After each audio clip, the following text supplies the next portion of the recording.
Well, thank you, Prime Minister. I don't think I've seen many standing ovations at Davos, so that was interesting.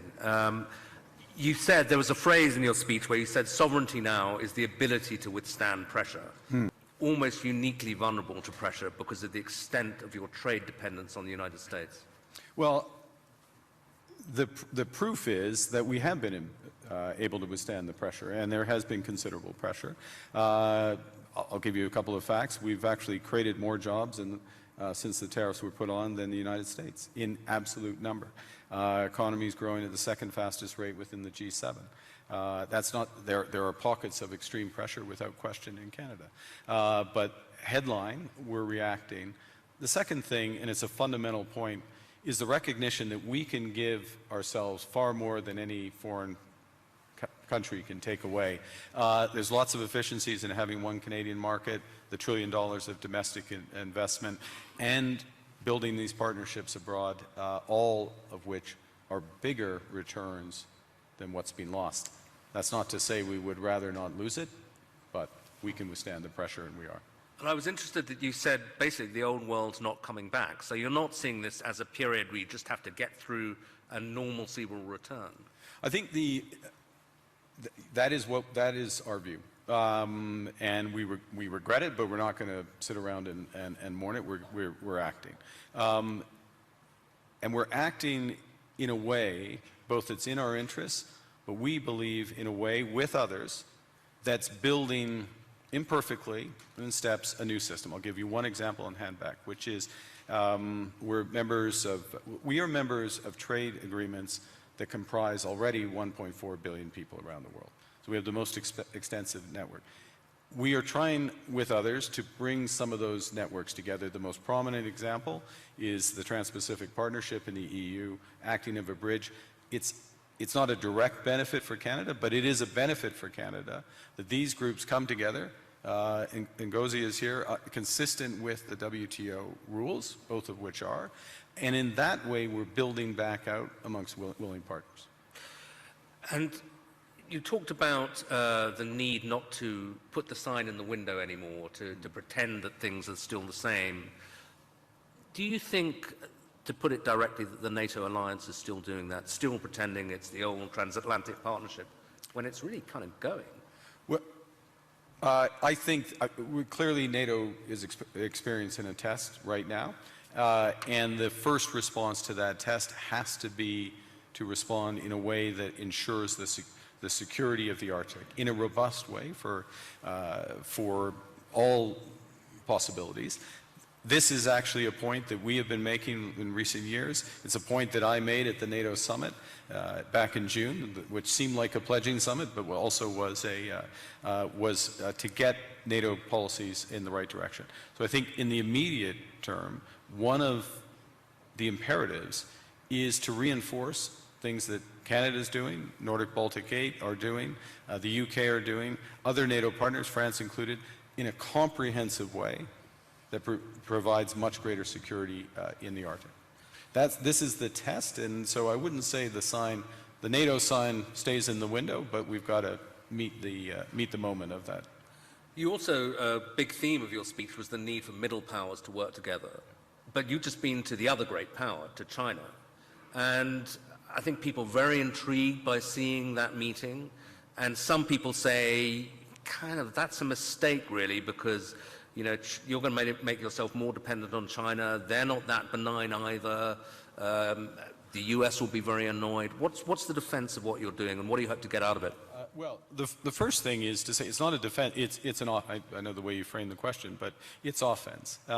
It's building out. It's something positive as opposed to against. We're for something as opposed to being against. The second is there are very clear guardrails in that relationship. I spoke of calibration of relationships in my remarks. That's what I mean by it.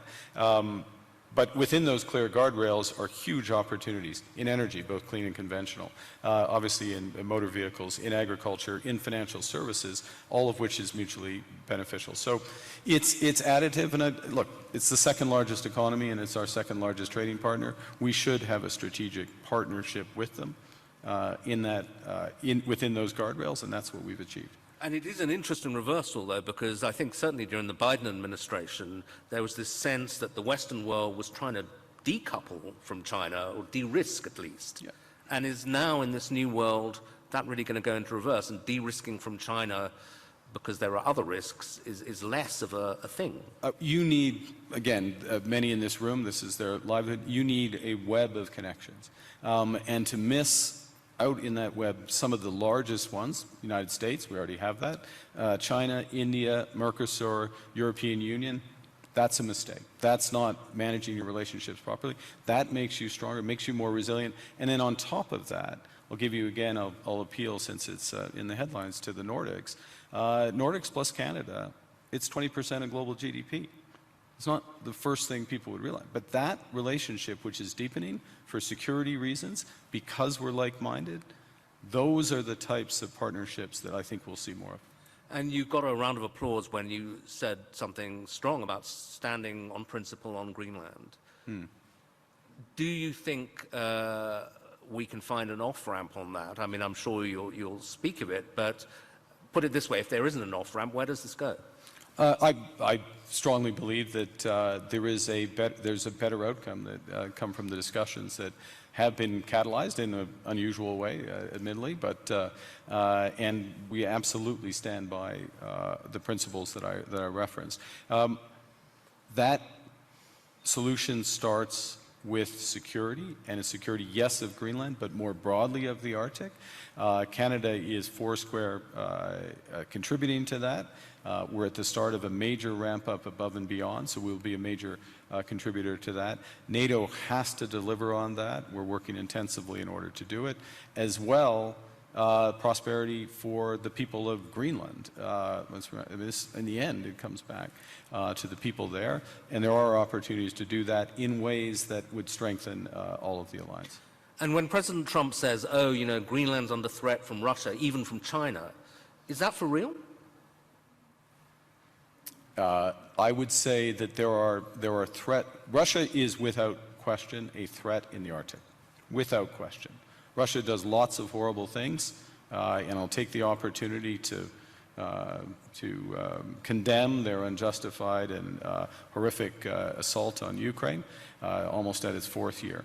They are a real threat in the Arctic, one against we need to protect, which is why we have 364 5-day air, sea, and land presence. It's why we're adding to our submarine fleet, adding to our air fighter fleet, why we're building out over-the-horizon radar to protect from Russian missile threats and others, and why we will work with our NATO partners.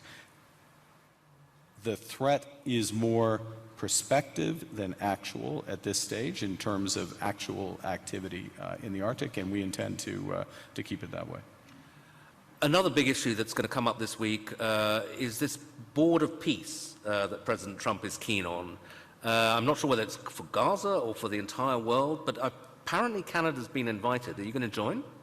We have been invited, and let me start by, I think we should recognize the progress that has been made in at least getting towards the end of the first phase of this process. And the activation, if I can put it that way, of the process to set up the Board of Peace is the start of phase 2. Our view is, and that's to be welcomed, and this is a positive vehicle. Our view is we need to work on the actual structure of the vehicle. You just referenced, is it for Gaza? Well, the UN resolution, Security Council Resolution 2803, references a Board of Peace for Gaza. That's where we see it becoming immediately operative, and it needs to be, in our view, it's better to be designed in that way for the immediate needs there. There are many other needs around the world, first point. Second point, it needs to coincide with the immediate full flow of humanitarian aid into Gaza. We are still not where we need to be. Conditions still are horrific, so that needs to come alongside. We think there's aspects of the governance and the decision-making process that could be improved, but we will work with others, obviously work with the United States, because we will do anything that we can to improve the situation, the horrific situation there, and to move onto a path to a true two-state solution. There's a suggestion you can get permanent membership of the Board of Peace by ponying up $1 billion. You going to write a check for that? We would write checks and deliver in kind to improve the welfare of the people of Palestine. But we want to see it delivered direct to those outcomes promoting peace, and so the mechanics and how it works that way. Okay, final question. President Trump and a lot of people who agree with him condemn globalism a lot. And I suspect, you would be the kind of epitome of a globalist. You worked for Goldman Sachs, I believe. You were a central banker. You're comfortable and lived in several countries. Is globalism, first of all, is it a thing, and is it over? I think, well, look, understanding how the world works, having an appreciation for other cultures, understanding the connections, and being able to, or at least appreciating ways that how we connect, whether it's through technology, trade, investment, culture, can enrich our lives, and that's a good thing, and also help solve problems. Being detached from where you live and the broader needs of society, there is an epithet for that. I don't know that the G word is the one. There's certainly what we're finding, to go back to the points I was making, is that there are a number of like-minded countries that want to work through partnership to achieve those goals for their citizens and for the world more broadly. The call is for more to recognize what's really going on right now, and to pool their resources to the benefit of citizens. So it won't be global, it won't cover the globe, but it will be more powerful. Okay, Prime Minister, thank you very much indeed. Very much.